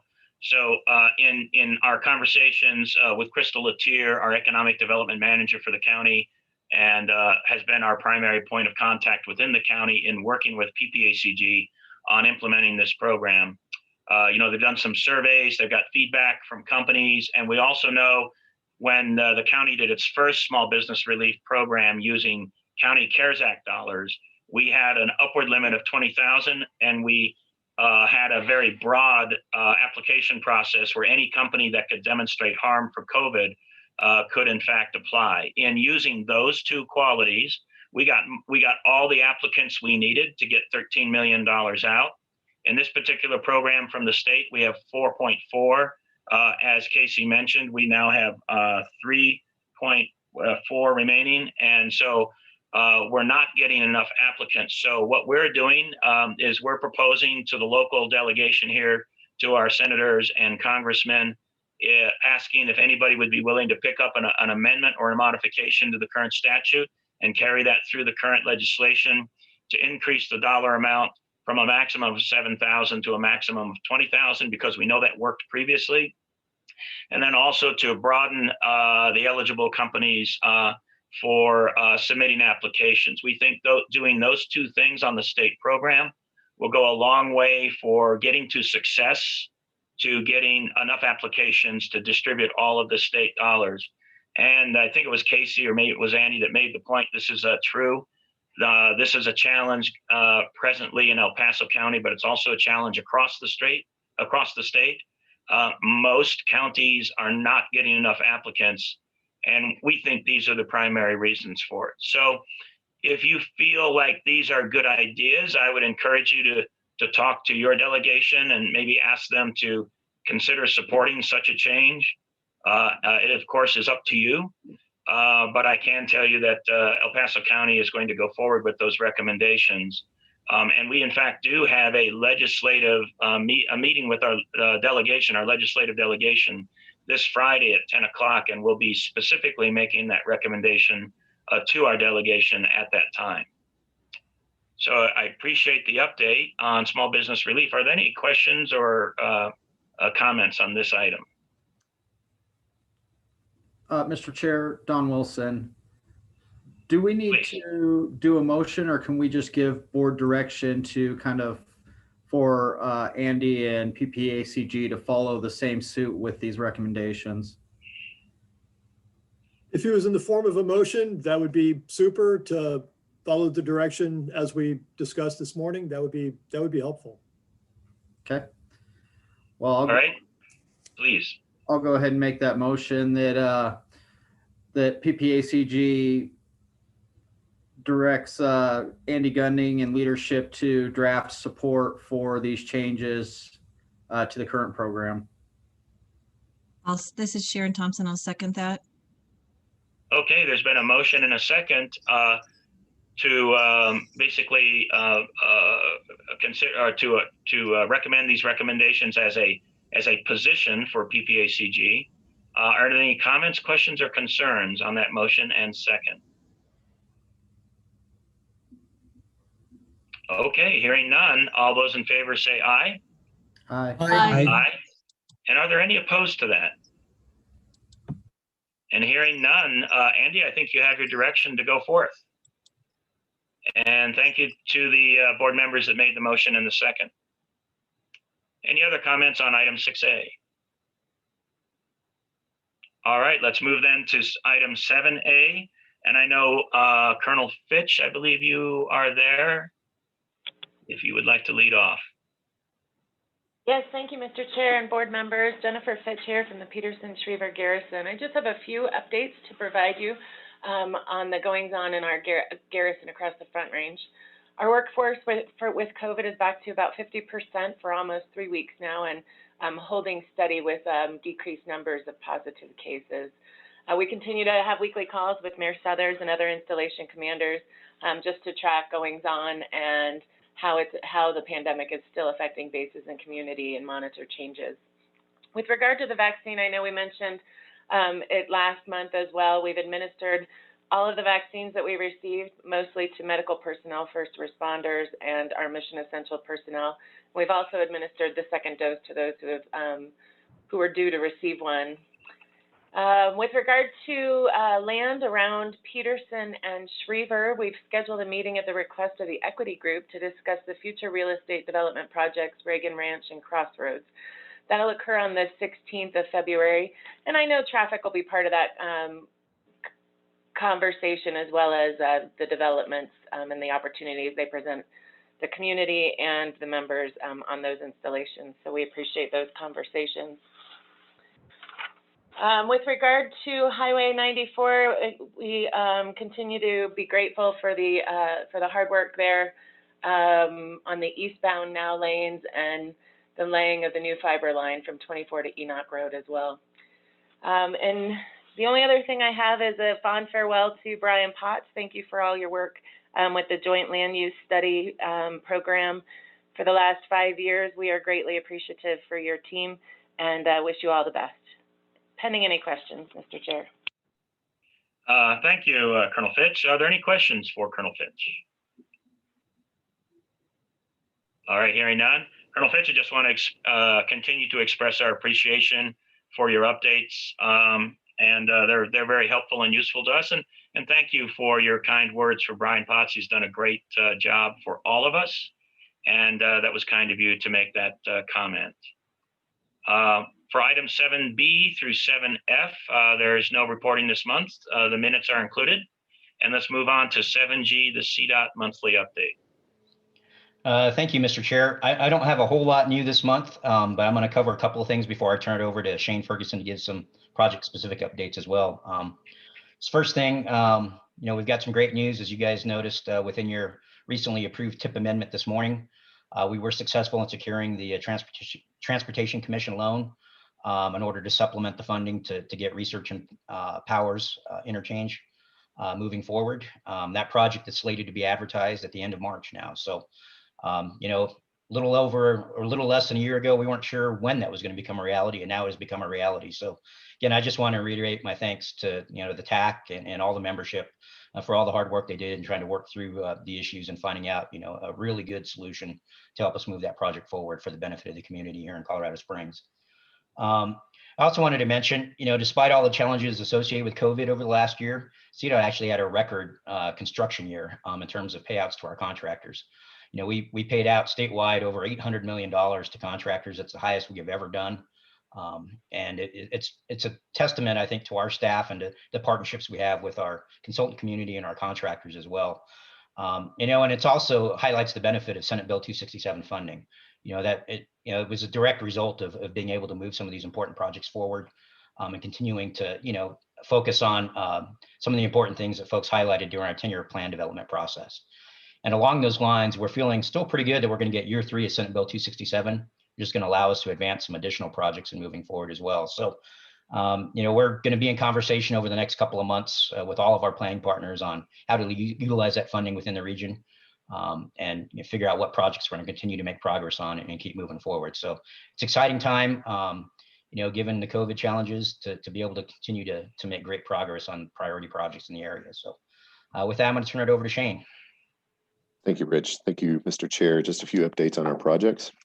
Regarding the MAMSIP project, which just a reminder that involves a partnership with El Paso County. The projects are I-25 improvements, State Highway 94, Charter Oaks Ranch Road, and South Academy improvements. Still progressing, moving forward for an anticipated start of construction, probably late spring, early summer for 94 second phase, as well as the I-25 and Charter Oaks Ranch Road and North Academy improvements. Some activities around this area include as well for different projects. We do have a surface treatment project on I-25 where we're addressing the ramps at North Academy and Briargate, as well as on State Highway 115 at the NORAD exit. Out in the county, we have a bridge replacement project that expected to begin here this spring as well on US 24 between Peyton and Calhan, a bridge replacement. So keep your eyes out, and that project will be progressing. And so update on the Northgate and Powers interchange is still on progress and on track for a completion this fall. And then, as Rich mentioned earlier, the State Highway 21 and Research interchange, excuse me, we're anticipating and we're planning an advertisement date March 25th with anticipated shovels in the ground June, July timeframe. And with that, I will open it up if you guys have any additional questions for me. Yeah, this is Dick Elsner. Yes, you sir. didn't mention all the neat projects that are going on in Park County, which is part of PPACG. Yes, sir. That is correct. We have quite a bit of activity in Park County coming up. Just real briefly, the south of Fairplay, we currently are advertising a bridge replacement. Those are familiar with that area, that bridge between Antero Junction and Fairplay typically closes down when we have high flood events. That bridge is now being slated to be replaced this summer. And then probably the biggest project in that area will be intersection at State Highway 9 and US 285. We are doing quite a bit of work in Fairplay that is planned to be advertised in early September. That includes replacing the bridge just south of the intersection there at 9 and 285, but we're also providing dual left turn lanes for the northbound to westbound direction, as well as the eastbound to northbound direction, including improvements through Fairplay of drainage improvements, sidewalks, some widening for A-cell lanes and Z-cell lanes. So quite a bit of activity. That project will be a 1.5 to 2 year project in that area. So quite a bit of activity. Excited to see this progress and move forward. Hi, this is Bruce Davis, City of Victor.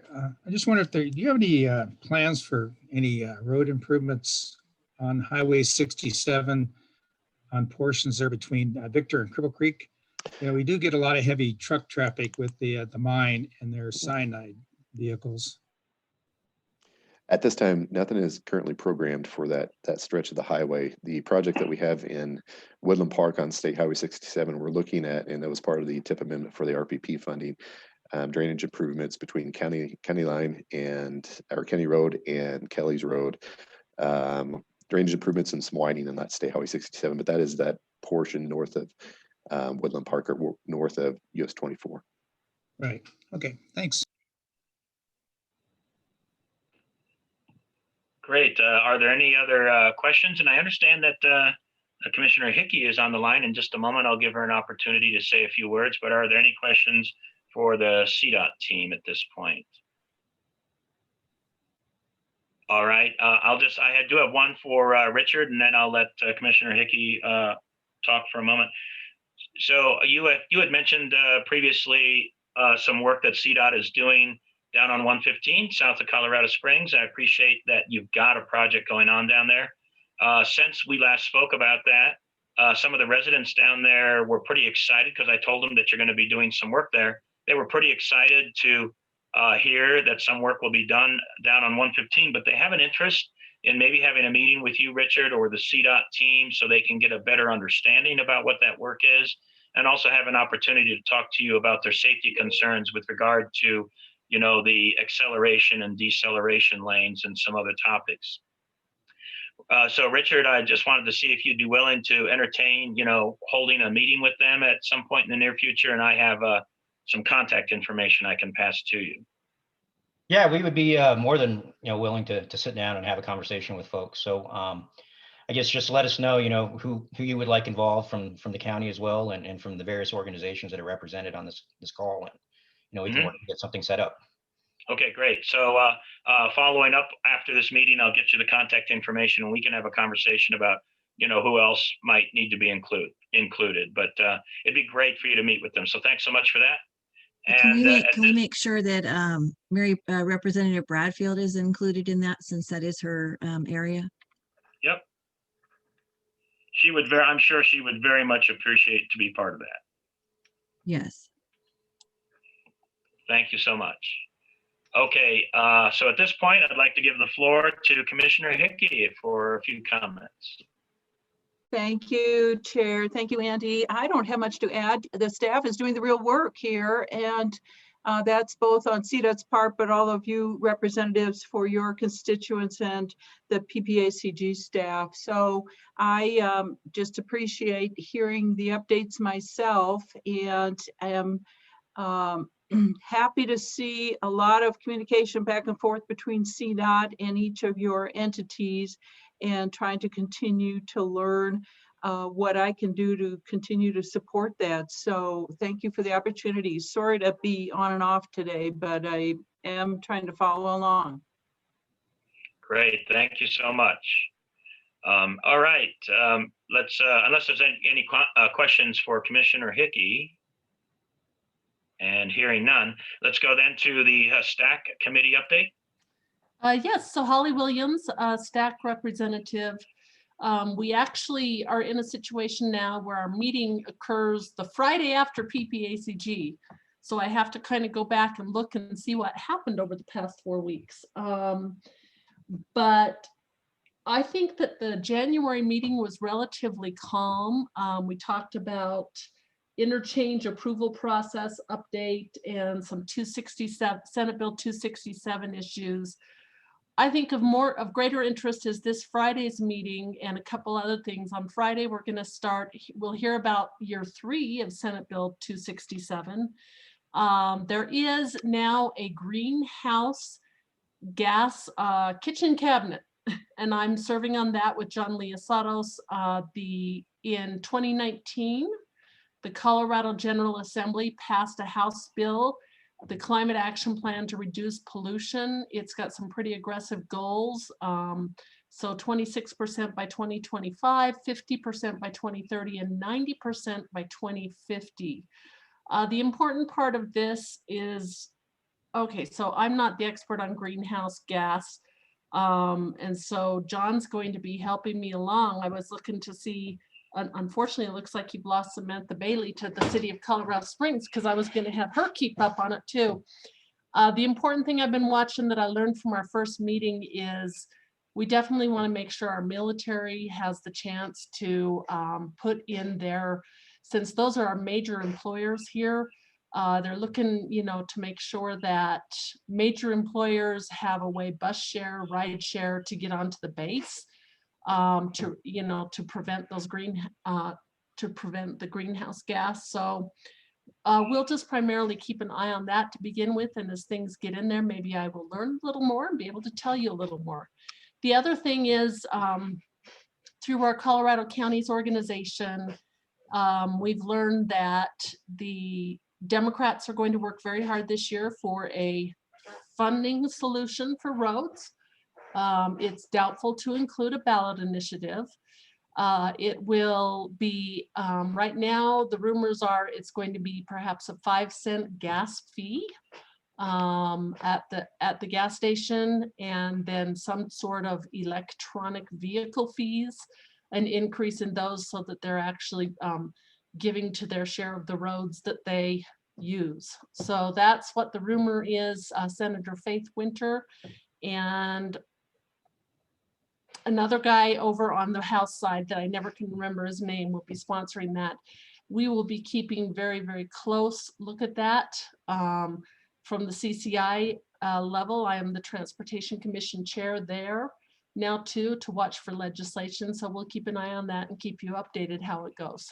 So that looks like to be the option, and they really want to get something through this session. That's it.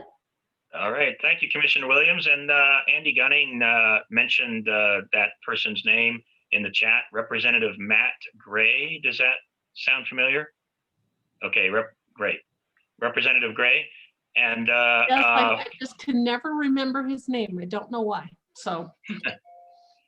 So as Holly is digging deeper into the stack work, I would encourage everybody to continue to communicate with her so that your interests continue to be pressed forward into the stack activities, and then she can bring any responses to those inquiries back to us and report out to us. So thank you for that. Yes, and I will say we have the advantage too. Dick Elsner is on the stack from his MPO or TPR. Outstanding. And so we have, and then Eric Stone attends. So we really have 3 people from our committee who are there regularly, as well as John. So we're keeping them honest up there. But our relationship with Cdot right now is going so incredibly well that we're just really excited. And I too also wanted to thank the TAC and all of our transportation staff who has really had a heavy lift in January. We really appreciate the work they've done. Outstanding, thank you. All right, to our executive director, time for your report. Hey, thank you, Mr. Chair. And actually, Commissioner Williams stole my thunder, not once, but twice. She has privileges, she can do that. But 2 things I just want to amplify a little bit. The last thing that Holly mentioned as far as transportation funding bill that may be coming forth in the legislature. We talked about that briefly in our legislative committee this past Monday and had a good discussion with Lauren Furman over what that might look like when that comes forward. Probably going to be filed, we think, in the month of March. One thing that the legislative committee talked about was at their next meeting, which will be Monday, February 22nd, to invite anybody on the board that really wants to come to that meeting and talk about what our transportation policy position might be as a body, and then bring that recommendation from the legislative committee to the full board, obviously, and that would happen at the March meeting then. But there's a lot that's being discussed, whether it's in doing something with the gas tax, as Holly mentioned, or other fees on transportation companies like Amazon and Lyft and Uber and things like that. There's a lot of different things that are kind of under consideration right now. So we thought it would be really helpful for the board to adopt some kind of position that says this is what we as a region think would be important to us as the legislature thinks about bringing a package forward this session. So the meeting on Monday the 22nd, open to anybody that wants to be part of that conversation, and we'll make sure we get that invitation out to